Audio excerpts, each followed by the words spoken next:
this is such a fresh take on this thing. Like all these characters are so fresh. We'll tell you what is right. Hello, Connie. How are you? I'm good. How are you? I'm great, thank you. Thank you so much for having me. It's such an honor talking to you. I'm such a big fan. And Robin Hood, the series, is the best adaptation of Robin Hood I've ever seen. I think love hearing this. Yes. it's just superb. I don't think I have another word for it. And my first question is, how was the process of your casting? What drove you into starring the project? They basically sent me the offer, and I was like, I love Eleanor of Aquitaine, but let me just see what they're doing with the series. And so I read the first 4 episodes, and I remember texting my managers. I was like, this is such a fresh take on this thing. Like all these characters are so fresh, and like the whole historical context is so interesting. And then Eleanor, she's a dame, and I am liking. And they were like, all right, let's make it fit into your schedule. And that was really what happened. You just said everything that I thought of the series, and you said Eleanor is a dame. And yes, when she first appears, I was just thinking of Marian and thinking, oh girl, you're in danger. Oh my. Sometimes when I saw Marian come in, I was sort of like, oh dear. Exactly my thoughts. I think if it were me on the shows of Marian, I would be just the same. And you are worldwide known for Gladiator, Gladiator 2. You played Queen Hippolyta in the DCEU. Were you able to bring certain references, some borrowed pages from previous roles to play Eleanor? No, Eleanor is her own thing. Eleanor is like a woman, you meet her at a time when she's already been through an incredible life, like an incredible life. If you don't get to know a lot about her, like her history, you don't need to.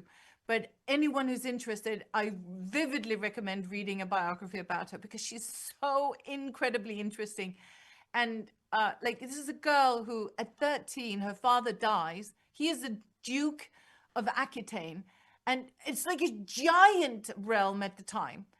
And he dies way too young, and it leaves this girl. She has to escape kidnappers because they would just kidnap her and marry her so they could take the realm from her. She's so smart at 13 that she succeeds in escaping all of these kidnappers, makes it to France, where she gets married to the King of France so that no one else can come and claim her power. Throughout her life, she holds on to that power, her own duchy. She keeps managing it. And then when she's done with the King of France and sort of thinks, I don't know if this is me anymore. This is after she's been to the Crusades, the only queen to go on the Crusades. Then she thinks he's a little bit of a fool, this King of France. And she's got her eye on this very young Duke of Anjou called Henry, very gorgeous warrior, seems much more like a capable general than the former guy, marries him instead, has another 10 children. At a time when they had no antibiotics, she survives giving birth another 10 times in addition to the prior 2 times. And she basically peoples for generations to come the kings and queens of Europe. Whether that's a good thing or a bad thing is not for me to say. I can just say, bravo, lady. She really did a good job. She then fights for ideas of modernism, poetry, romanticism. She's like she's a messina of the arts at the time. You know, all those troubadour romances? She paid for a lot of these people to even make all of these troubadour things. So she's like at the core of this extraordinary flowering of culture during the early Middle Ages. And speaking of her great debut on the show, I think it's on episode 3, she comes in wearing a beautiful red blood gold adorned gown. And do you think that the costumes that you wear throughout the season help explore the complexity of this character? Yes, because it was not actually very historical. Yeah. It was on purpose, I think, on the part of the director, to really create a costume that really brought home her power.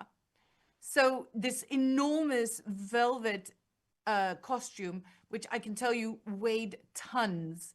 And the gold I can only embroidery, imagine. everything is like handmade. It's like extraordinary stitching, unbelievable. But it wasn't historical because at the time they actually had these very demure A-line things, and they were covered almost like nuns at the time. Except Eleanor had this famous luxuriant long auburn hair that was like celebrated by the historians over and over again. And so we wanted to definitely pay homage to that and to that famous image of her that was painted that everyone like used. But we chose a different costume to really cement this woman in full kind of picture. I think it worked, even if it's not historically accurate, because it's sort of a magic show. So I think it worked perfectly. And I was just talking to Lauren, who said that you are a great inspiration of hers. And I wanted to know, how was it to dabble into the relationship between Eleanor and Marian? As my last question. It was really fun because, you know, Marian and Lauren herself, they have this purity, like absolute purity. There's this moment in the first episode where you see Marian for the first time, and Marian is just all huge eyes and like this pure sweetness. And Lauren has that herself as well. She has this natural purity, and at the same time, I'm there as Queen Eleanor. And she has seen things, Queen Eleanor, and she's like, girl, you can't be naive in life if you want to survive. And so I'm going to have to be a little tough on you and tell you what's up, because we want you to live. And we want you to be happy. And you can't be happy if you're just going to take your purity and allow the world to trample all over you. We're going to have to wisen you up just a little bit. And that's kind of the play that you see between her and Queen Eleanor throughout. It's her saying, oh dear, let's just talk this through for a second. Let me open your already wide open eyes a little bit more so that you understand that no one gets through life alive. So let's just help you out a little bit. Yeah, and you said you just said even if I have to be a little bit rougher with Marian, a woman can help another woman. I think that line defines Eleanor's character. Connie, I wanted to thank you so much. It was a privilege talking to you, and again, congratulations on the show. It's one of my favorites of the year, and as I said, it's my favorite Robin Hood. Thank you so much. I so appreciate it. Thank you.